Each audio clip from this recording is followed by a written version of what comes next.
Going on, everybody? This week, we're at the beach house. Just finished up.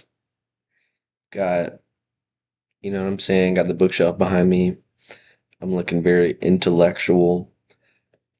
The book for the week was Brave New World by Aldous Huxley. Pretty cool book. I've read it before. It's one of the first books I read when I was first really getting into reading. So I decided to read it again just because there's a song by the Strokes called Soma, which is all about, it's not all about, but it talks about this drug that's in this book. And I was like, I have to read this now that I know this reference. So I had to read it again. And so it's a dystopian book. I read it kind of like right after I read 1974 by George Orwell. They were really good books to read together. But it's about a dystopian society or a utopian society, I guess, where basically people are just like engineered in a lab and they get like put into bottles, and then everything about their life and the class that they're put into is determined through that. Like people are bred to be lower class or middle class or upper class with varying levels of intelligence. People are bred to work in certain fields, and they're bred to enjoy those fields. So people who are in the lower class appreciate that they're in the lower class. People that are in the upper class appreciate that they're there.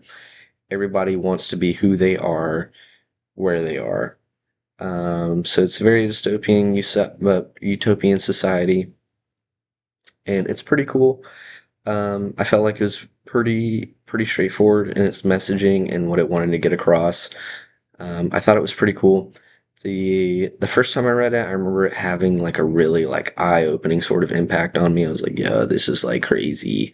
But the second time that I read it, with having more experience in these kind of books and reading a lot more, that it kind of came together a little bit like ham-fisted, like shit is just kind of be shoved in your face, like, oh my god, these people rely on technology in order to be happy. And of course, there's something to be said about that. This book was probably written in like 1930 or something. And it's just predicted that, like, you know, we're going to become TikTok brain.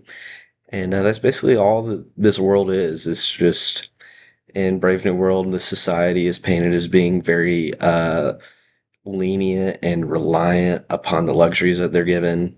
They have everything at their fingertips, whether it's with sex or whether it's with drugs or it's with happiness, it's with filling their mind with whatever. They have movies that they can literally feel the sensation of without having to actually experience that sensation in real life. So it's like what we have, but like times 1,000. We gonna be there one day, just not quite yet. Um, but it was pretty cool. It was very interesting. Um,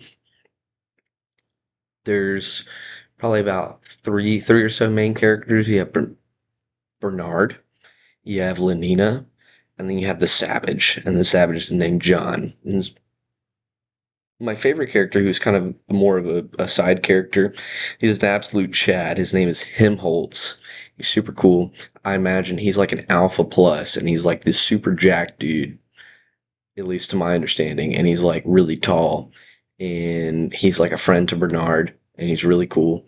Bernard is low key a piece of shit.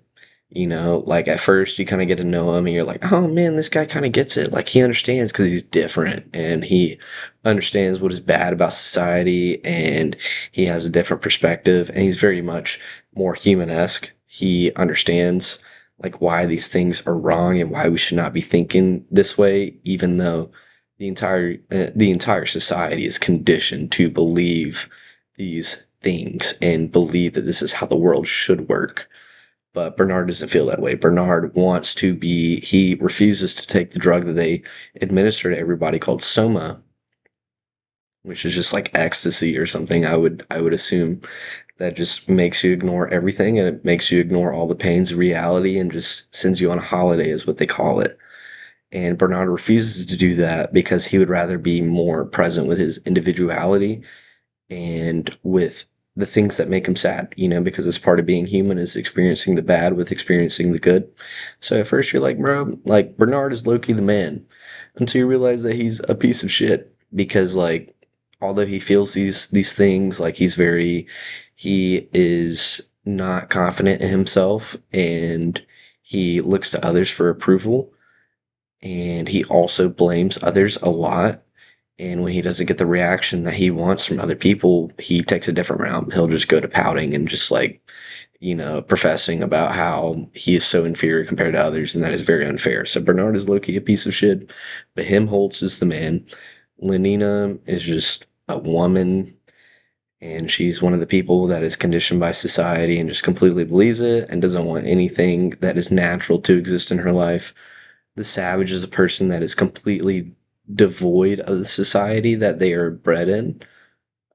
He lives much like us. Well, not much like us, because he grows up in like a Native American sort of like plantation sort of thing that is completely separate from others, where people just kind of get to live as they are without all this conditioning.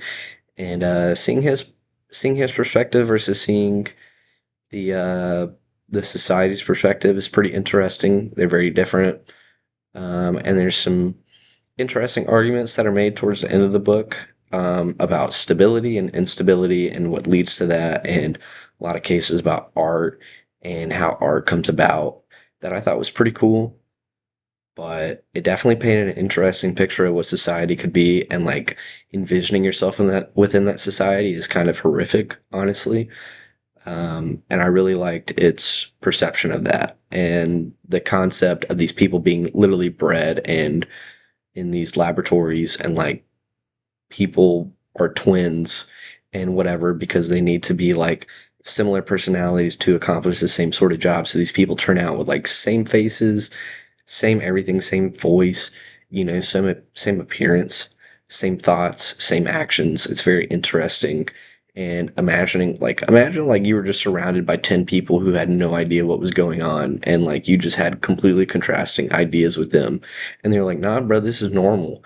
But they all like looked the same. It was like 10 people, and all 10 of them looked exactly the same, and they all sounded the same.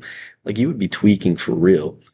So it's pretty cool to like put yourself into the shoes of the people that live in these places, and thinking about how terrifying it might be if you were a truly conscious individual that could understand the intricacies of life and the individuality that we all hold. Um, but I liked it a lot. It's pretty easy, somewhat easy to read. Had some cool moments. It's a little bit slow in the beginning, I would say, but it gets pretty interesting once you get into the Savage Plantation and that part of the book opens up. I thought it was pretty cool, but I would say it was a pretty good book. It wasn't as good as I remember it being, but it was still a fun read. And I would definitely suggest other people to give it a try, especially if you're new to dystopian books like this. Like, I think it's a good entry point. But I look forward to reading more dystopians and utopians and seeing how they differ, and maybe kind of getting into kind of a different area of dystopia, I guess. I see a lot of themes revolving around like technology, and how technology is like, an instant source of gratification, and that it can lead to the destruction of humanity and whatever. I see that a lot with a lot of books.